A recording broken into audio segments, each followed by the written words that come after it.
Até agora, se falou em saúde do trabalhador, colocando engenheiros, técnicos de segurança, enfermeiro do trabalho, auxiliar de enfermagem do trabalho e médico do trabalho. E cada um coloca a sardinha no seu pacote. Só que a Convenção 155 da OIT, ela determina as profissões, o tratamento multiprofissional, tratando o ser humano, né, como um ser integral. Então lá ele diz assistentes sociais, psicólogos e outras categorias que possam trazer maior dignidade à pessoa humana. É claro que cada um vai puxar a sardinha para o seu lado. Eu também sou técnico de segurança e uma das coisas que eu mais gosto de ser não é técnico de segurança, eu adoro ser massagista, eu sou massagista profissional do Estado. Mas eu defendo, tá, que os fisioterapeutas, os fonoaudiólogos exerça dentro da saúde do trabalhador, né, dentro do Estado ou dentro do local qualquer, a sua função plena. Claro que eles terão que fazer curso de especialização, como os engenheiros fizeram, como os médicos fizeram. Para poder ser médico, ele tem que ser médico e fazer uma especialização em medicina do trabalho. Assim terá que ser os psicólogos, os engenheiros e as outras categorias também. Essa é a minha colocação. Um daqueles projetos que a gente disse que está engavetado é justamente esse, 1844, que insere, aliás, no quadro de pessoal do Estado, todas essas profissões que precisam formar essa equipe multifuncional que ainda não existe. Bem, pessoal, a gente vai desfazer a mesa agora, vai continuar com o nosso evento, né? Nós vamos partir para um momento histórico que o doutor André falando para a gente, vai ser apresentado, e logo depois a criação da ABEST, né, que é um outro cerimônia histórica. Nós estamos criando uma entidade. Todos nós que estamos participando aqui estão sendo envolvidos num momento histórico que, quando se cria uma entidade, geralmente a entidade fica para a história. Os anos passam, as entidades, né, e lá atrás alguém vai olhar uma fotografia, né, e vai olhar uma lista de nomes, né, quem participou daquele evento que deu início a alguma coisa. E esse é um evento histórico que daqui a pouco vai transcorrer, eu passo a mais, desfaço a mesa. E agradeço a todos. Muito obrigado. Então a mesa está desfeita. Quero consultar se o doutor André Lopes Neto já está presente. Está presente? Convocá-lo a compor a mesa para o momento histórico da Constituição dos SESMTM. Portaria 3237 de 72. O ato seguinte será a entrega das medalhas Antônio Carlos Barbosa Teixeira e solenidade da criação da Academia Brasileira de Engenharia de Segurança do Trabalho, a ABEST. E para dirigir essa mesa, o Dr. Jacques Rick terá a palavra posteriormente. Bom, nós vamos ter agora aqui, como o nosso colega Alexandre Mosca falou, momento histórico, né? O nosso colega engenheiro André vai fazer aqui uma retrospectiva do dia de hoje. O dia de hoje é um dia muito importante, que foi o dia da criação dos serviços especializados há 40 anos, exatos 40 anos, no dia de hoje há 40 anos. Então eu vou passar a palavra para o doutor André, ele vai fazer um histórico e depois, provavelmente, aqueles que não tiverem tanta pressa vão ganhar um livro que vai ser entregue pela SOBS, contando parte dessa história até o ano de 1985. Por favor, aguardem que depois da apresentação do doutor André, nós vamos ter a posse da academia. O vice-presidente da Câmara já está a caminho, já me telefonou. Em 15 minutos ele vai estar chegando aqui, talvez um pouquinho mais. Esse pessoal marca 15 minutos, chega com meia hora. E depois, aqueles que ainda resistirem, nós vamos ter aqui um pequeno coquetel de confraternização. Então, por favor, vamos aguardar com calma, que o dia é longo, mas vai ter um final muito interessante. Por favor, doutor André, desculpa aqui interromper a sua apresentação. Se ele não interrompeu, você antecipou. Nós temos uma coluna na revista CIPA, onde nós acompanhamos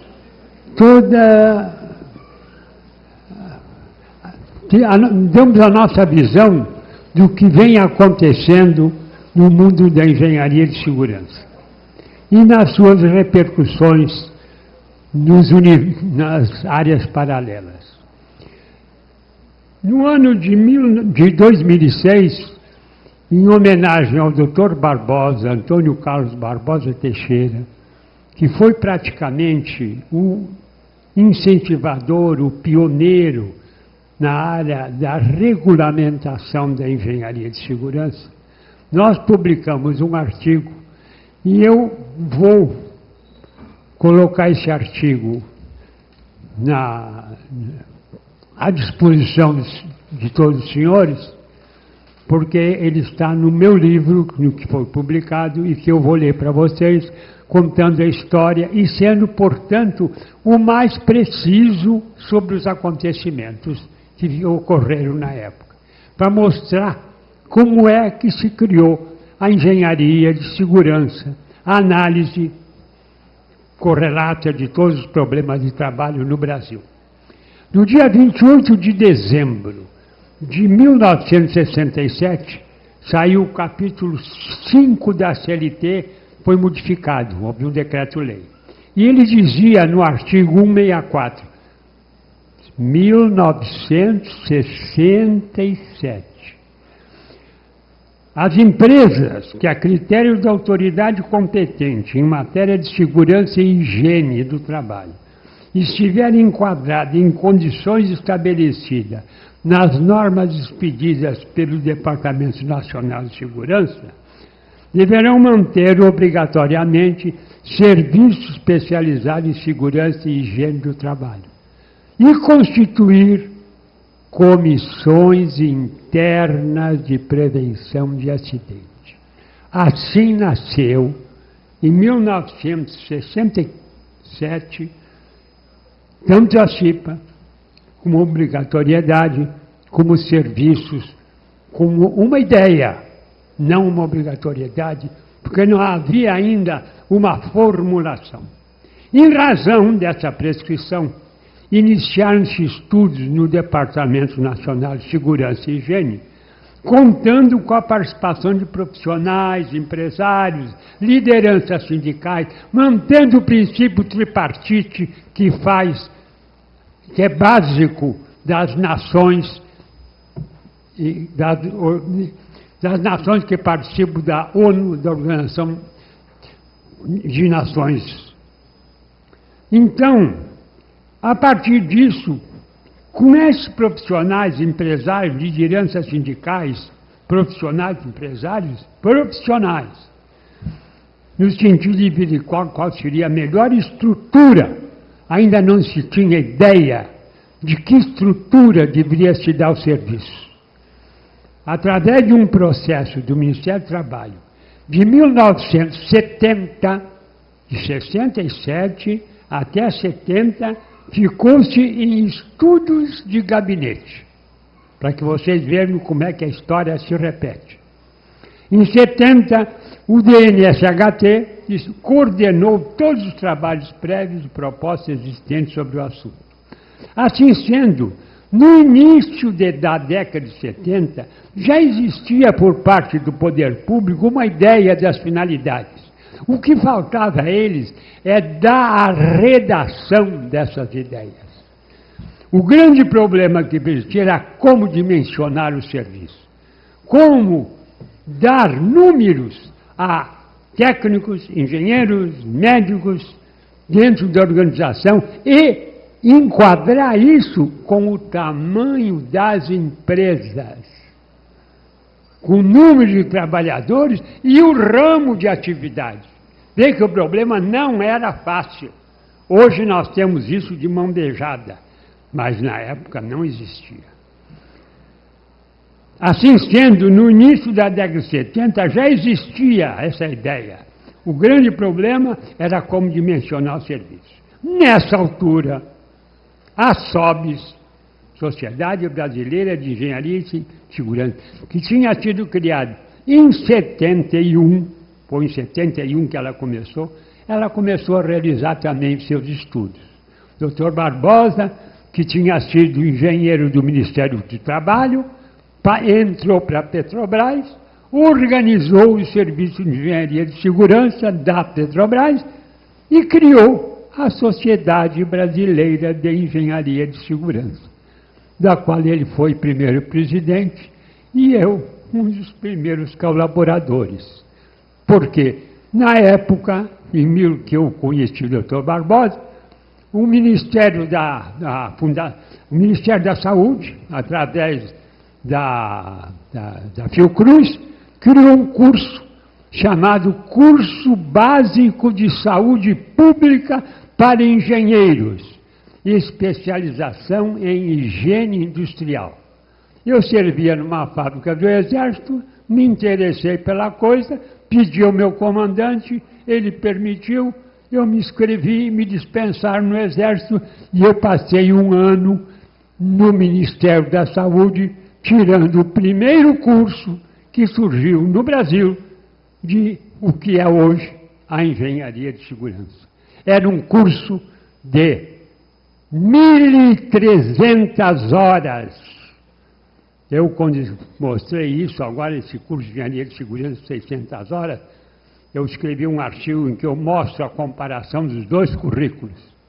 Nós fizemos, então, esse curso e, com isso, a nossa ligação como profissional e a SOBES foi muito grande. Levamos a SOBES para fazer perícias no arsenal de guerra do Caju. Tenho aqui no livro a experiência que nós fizemos, a SOBES participando dessa perícia, junto com um outro engenheiro que era amigo e companheiro do Dr. Barbosa, que era o doutor, vou dizer o nome inteiro, a fábrica, um engenheiro era um médico e um engenheiro do Ministério da Fundação, não da Fundação da época, do que havia um grupo que o Ministério, não me lembro mais como era o nome qual ministério, criou em Niterói para tratar das questões de higiene, porque os americanos pediram que durante a guerra o Brasil tivesse um acompanhamento de higiene para a questão das tropas americanas que estiveram no Brasil. Criou alguns profissionais que vieram para o Brasil. Pesquisa de insalubridade feita no estabelecimento do Exército, a fábrica que tem dentro do arsenal de guerra general aqui no Caju. Essa foi a primeira experiência. Então, voltando ao assunto que eu estava dizendo, para poder terminar. Feito isso, nós então resolvemos criar, junto com o Dr. Taveira e com outro engenheiro chamado José Faria Pereira de Souza, que era muito amigo, que era da DST, nós criamos um modelo de proposta para mandar para o Ministério. E no dia 11 de julho, o presidente da SOBES, recém-criada, Dr. Antônio Carlos Barbosa Teixeira, enviou ao Dr. José de Faria Pereira, diretor-geral do DNSHT, um expediente a par de um relatório substanciado em que apresentava uma proposta em nome da SOBES.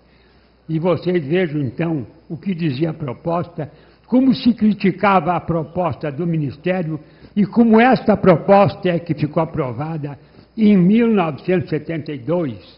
Não é a primeira dela. Ao examinar o projeto de regulamentação do artigo 64, esse projeto que eu li, deseja a Sociedade Brasileira de Engenharia de Segurança apresentar algumas considerações que, a seu ver, poderão contribuir. A regulamentação pretendida deve condizer com a realidade empresarial, motivo pelo qual devem mostrar-se sensíveis aos aspectos de produtividade e condições de trabalho inerentes à indústria, devendo-se evitar a todo custo que o texto seja interpretado como iniciativa que vise dilatar perspectiva de mercado para profissões. Vejam bem o espírito do que se fez.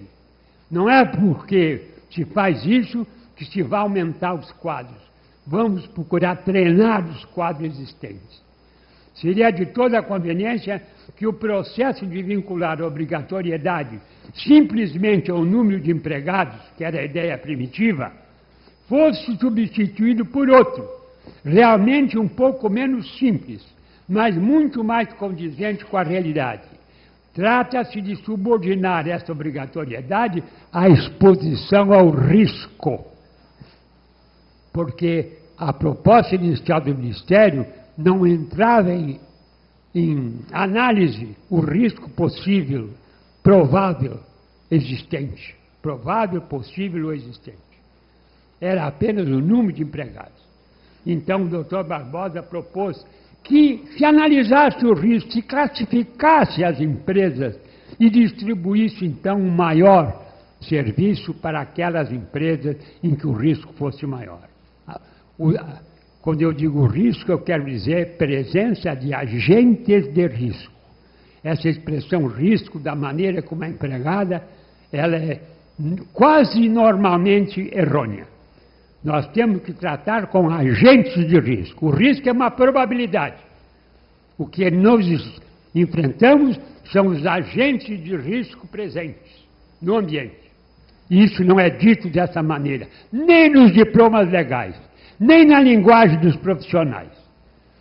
Há realmente possibilidade de estabelecer de forma simples, como um quadro que a Sobes apresentou, a título de exemplo, uma relação entre a obrigatoriedade e essa exposição ao risco, do qual resultará a solução mais conforme. Para a adotação do quadro ora proposto, terá que se considerar cada departamento da empresa que esteja instalado